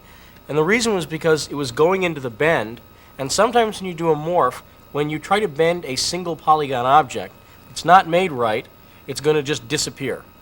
And so what I did was I went into Modeler, and let's just take a look at the L here. It was originally one polygon. You'll notice it's split up into a bunch of triangular polygons. And that's just using a function called triple. And let me just show you how that works. If you ever have this problem where when you're rendering, parts of the letter just seem to vanish, just run a triple on it and see if that fixes your problem. We'll just select this polygon here, the O, go to the polygon menu, and triple. And you see how it splits it up into a whole bunch of these triangular polygons. All right, finally, let's talk about Axiom Software's Pixel 3D. Now, this is a third-party product, and it's one of the few third-party products that we actually talk about on these tapes, and the reason's pretty simple. It's a good product that will make your life easier, and there's no way to do what Pixel does within the toaster, and there's no planned thing that will do what Pixel does. And so what does Pixel do? What Pixel does is it takes bitmaps, it takes artwork, and something like this, just a piece of paper with a logo on it your client might give you, and lets you start with this and end up with a 3D logo. Now, it does not do it with no work. This is not a magic wand, it's a tool, and what we'll do is we'll greatly reduce the drudgery and the horrible part of the job, but it's not going to get rid of the work entirely, so that's important to bear in mind. So there's two ways we can start when we get artwork like this. And by the way, try to get artwork like this. And by like this, I mean it's pretty straightforward. And this is a two-color, this is a simple version of the logo. I only have two colors. One thing is I can always, let's say the stripes here were red and blue. Well, I can always change that in the modeler. So if at all possible, I would try to get pretty much a black and white version of the logo art, unless the colors are absolutely crucial that you need to have them right there. And generally it's not. Generally you can set the color later when you're in Lightwave. Now, also you notice this is fairly big. If someone comes in with a business card, you're going to be in trouble, particularly if you try to grab it with the camera. Trick one here is we have to get this into the computer. And we have two ways of doing that. First, we can use the toaster's frame grabber, set up the shot, grab this with the frame grabber, and then do some work on it and get that into Pixel. The second thing we can use is we can use a scanner, and there's basically a couple of different scanners out there for the Amiga, like the Sharp JX100 or the Epson ES300C. These are both color scanners, which is handy if you're doing image maps, but also they're very, very good for doing work like this, because this logo right here, you'll see something this big I can turn into a huge graphic. And the bigger the graphic, the easier a time Pixel will have converting it. So those are your two methods. And we're going to start by showing you frame grabbing, then we'll talk. The thing we're going to work with finally is a scan, because I really do think that a scanner will just make this whole process a lot easier. So let's start at the beginning. Let's just go to a frame grab. We'll exit out to switcher. And then we are going to select, we have our camera on input 1. We're going to select the program and preview as input 1. So now it's just a matter of grabbing the frame, and to do that we want to make sure that the freeze button right here on the interface is no longer pushed in. So you see it's not pushed in right now. As soon as we click on freeze, it's frozen the frame and put it into DV1 here in preview. If this is pushed in, just turn it off, then turn it back on. And here's the frame grab frozen version. All right, now we've got the picture grabbed. This is the easy part.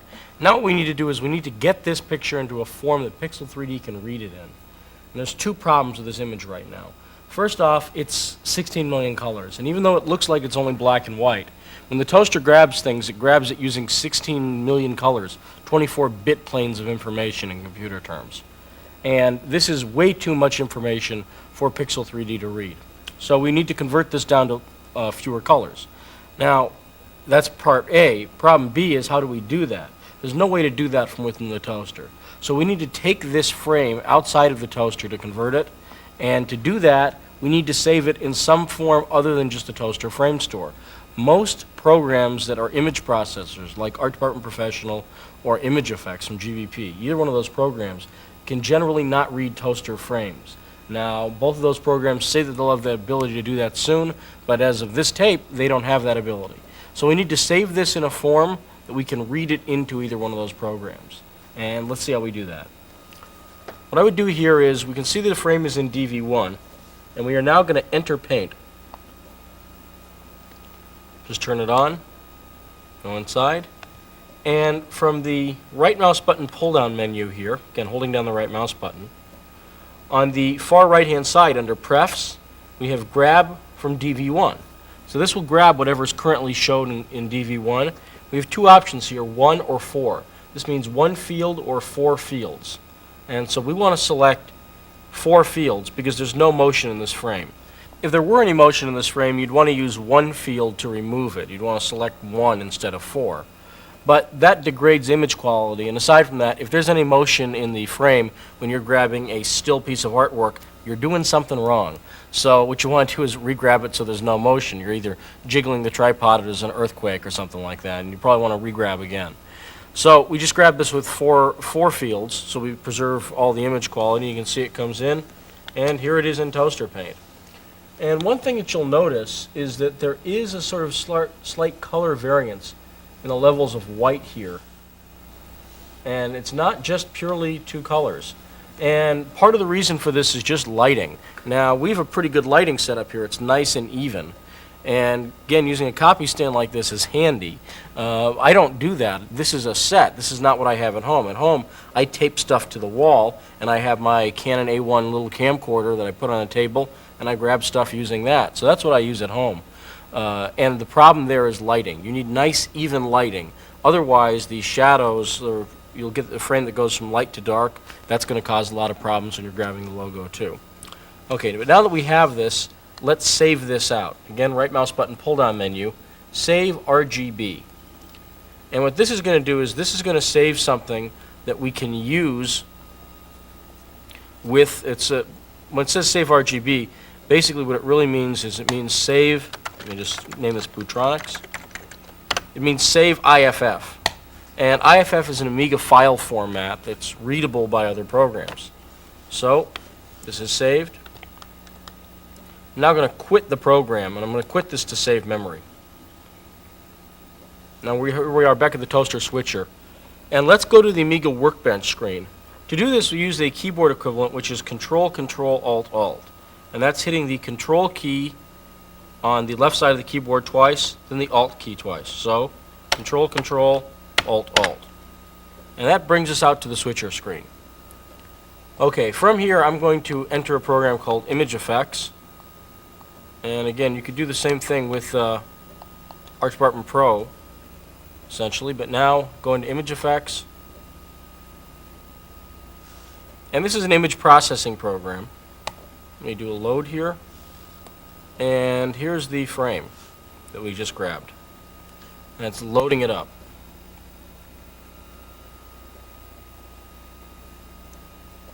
And this sort of gives us a preview here. Let's go to the render screen, and I'm going to reduce the number of colors here.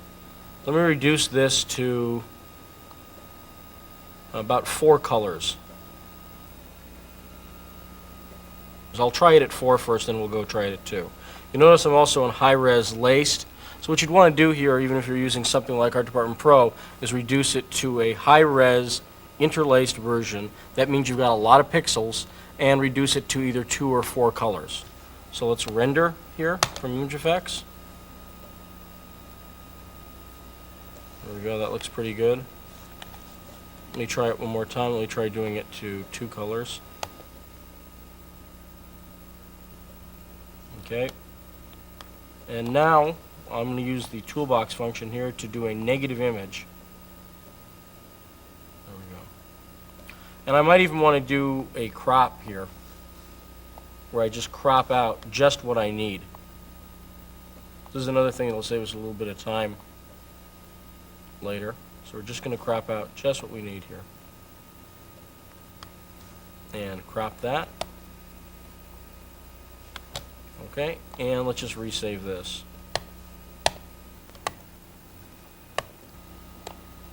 One other step that you might want to do here is, if the logo is really messy, you might want to go in and clean up the logo in a program like Deluxe Paint.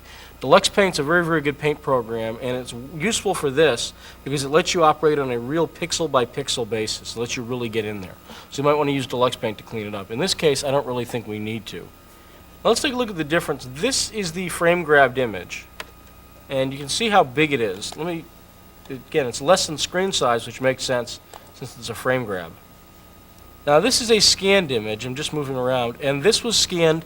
It's a logo that you saw on the piece of paper there, and I scanned it at 300 dots per inch. And you'll notice it's bigger.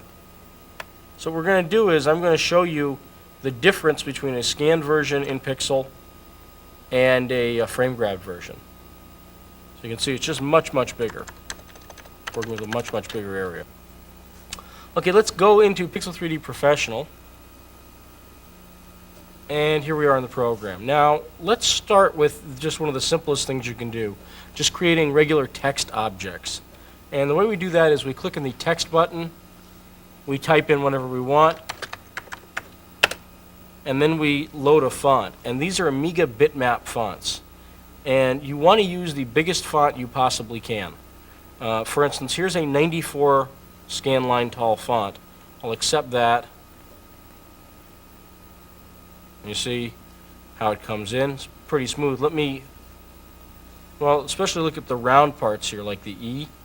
Let me just load in another version, and I'm going to use a 24 scanline tall font.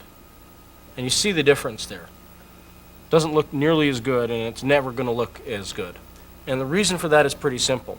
The bigger the input you give Pixel, and the more pixels there are in it, the better time Pixel will have of making a nice smooth 3D version of it.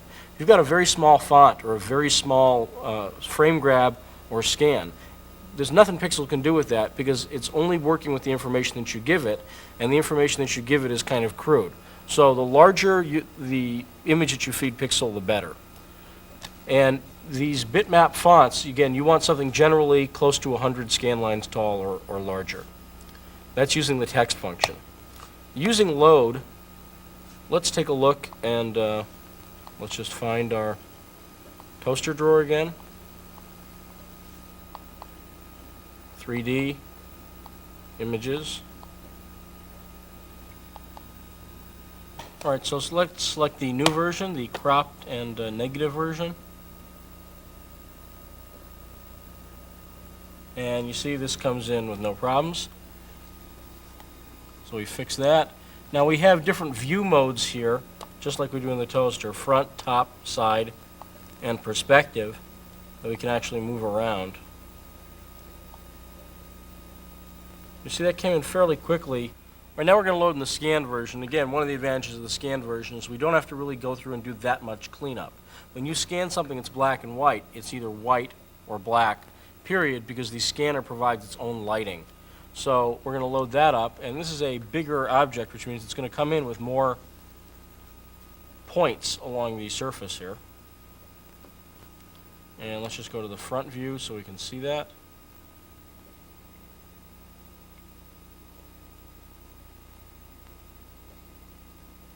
And again, this is because there's so many points on it. Now, first thing we're going to want to do here, smoothing. And what this is going to do is this is going to greatly reduce the number of points. You see, for instance, on the B, this line, we don't need that many points. It's just a straight line. And in smoothing, luckily we have these automatic settings, small, medium, and large. I generally would start with large on something like this, particularly a scanned image. You can always undo it. There is an undo key right here. Keyboard equivalent is U for that, and this will fix things. But you'll see the difference between this version and the smooth version pretty much immediately. Now you'll notice it keeps a lot of points around the curves, which is pretty much where you'd want them. We can do smoothing on a selective basis as well. If we go down here to pick, we can now drag a box. I'm going to hold down the right mouse button. We can drag a box around these points. You notice they become selected. And then we can run smoothing. Let's just make our smoothing percentage something higher, like 150%. Change selected only. And didn't seem to have, it cleaned up a few points there, it looks like. Let's make it even higher. 200%. You see it's slowly removing a few of the points. We can also go in and edit points on a point-by-point basis. Unall, by the way, clears everything off. And let's just zoom in and over. Won't redraw until we click on redraw here or hit return. And again, if we want to, we could actually go in, pick just these points here, and do something like cut them out, for instance. We have cut, copy, and paste functions. And I'm just going to use X, which is the keyboard equivalent for cut. It's the same as clicking on delete, basically. So you can delete those. Don't like a point there, you can delete it. In some ways, this is a little easier and quicker than it can be in Modeler. Plus, you're right here already, so there's really no harm in just getting the work out of the way. Now, once you're happy, and this is where the work comes in, by the way. This is the boring part we're not going to show you, because this is just work. It's going in and cleaning up the points. The more time you spend on this, the better and more usable your object will be. You can fly up to any point in the object with no problems. So let's just keep this for now. And I'm going to use the A keyboard equivalent, which is the keyboard equivalent for auto fit. And you can also do extruding from within the program. Let's just clear everything out and extrude. We can set different colors for our front and side faces, also for our back. And I usually set different colors for the front and side faces, so we can do what I was talking about before. Have it, for instance, like a matte blue on the front, silver on the sides. And the colors here don't make any difference, really. I'm going to select blue on the front, green on the sides. This is just, I use very radically different colors because I want these to be distinct. Then when we take this into Lightwave, we just take the green surface and change it to silver or whatever we want to use. So the colors here don't make any difference. They just set it up as different surfaces. And let's give it an extrude value of around, I don't know, 40. This is a fairly big object, so that will give it some depth. And then if we hit the space bar, watch this section down here. This will give us different views. We have to be in perspective mode. So you notice here's wireframe, hit the space bar. Now it's a shaded colored version. I'm just moving it around with the mouse here. Click on redraw. And it actually shows it to us in color. Hit the space bar again. And this is a wireframe view where we can see the actual points. So this sort of toggles you through some useful settings here. And shaded color is handy so you can see, okay, the object looks pretty good. So that's pretty much it for Pixel. I mean, it's pretty straightforward. The one other thing I like to do sometimes is add a bevel. And again, that's easy. You just click on bevel, set the inset. I'll give it around 6 for inset and height. Then decide whether you want to bevel the front or the back of the object. I'll do just the front faces. And let's redraw that. So you can see a little bit of a beveled edge there. The other thing that we can do is we can use the router bit bevel, and the router bit's pretty handy. Let me undo what we did there. Select router bit, then you load a bit. And there's a curved bit that comes with the program. And what this will do is it will give a nice curved bevel to the whole thing. But again, I would not run this until after I'd gone through, done my smoothing, and then removed any points that I want. And here comes the router bit one. And you can see it adds a lot more points and faces. But this whole process, again, even though it's work, is much, much quicker than if you tried to draw this logo on your own. All right, and now we can save the object. To do that, obviously, we just click on the Save button, choose Lightwave 3D as our output format, and then just save it to the appropriate drawer, in this case, Objects. And I'll just change the name to butronics.lwob, which is for Lightwave object. And then this is something that we can then use in Lightwave directly. Now, Pixel has a few other functions. It will load in other formats. So, for instance, if someone has an object in Imagine format or Aladdin or any of those formats, you can load those up and then use them in Lightwave. That's very handy because a lot of people out there have different objects that are public domain and that you can use. So, this is almost done saving here. And we can use Control-Alt-Alt to go back to the switcher. If you run out of memory at any point, Pixel will sometimes bring up an out-of-memory error. You might need to actually quit the entire toaster and then restart the toaster to go back in. Let's just head into Lightwave here, and let's load up the object. There it is.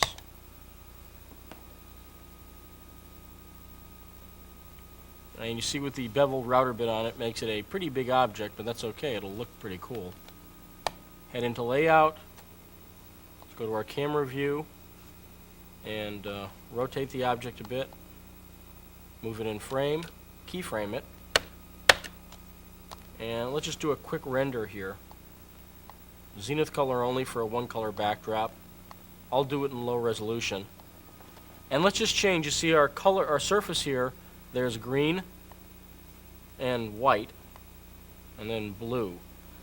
So blue is the front faces and the bevel, green is the edges. And let's just load a surface up. Let's load up the silver surface.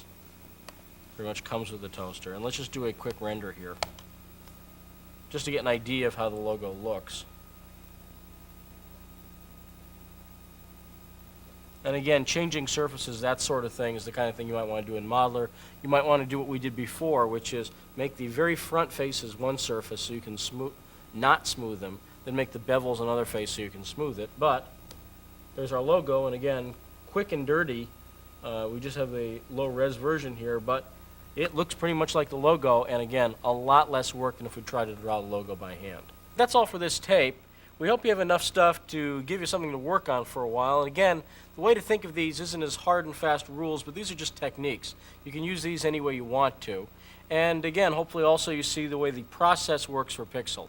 The more time you spend, especially in cleaning up the image, the better your final output will be. And remember, if it's more work, charge more. That's the sort of key there. All right, if you have any questions or comments, don't hesitate to write us on the number that you see on your screen right now. And as always, I'm Lee Stranahan. Thanks a lot. We will see you next time. Bye.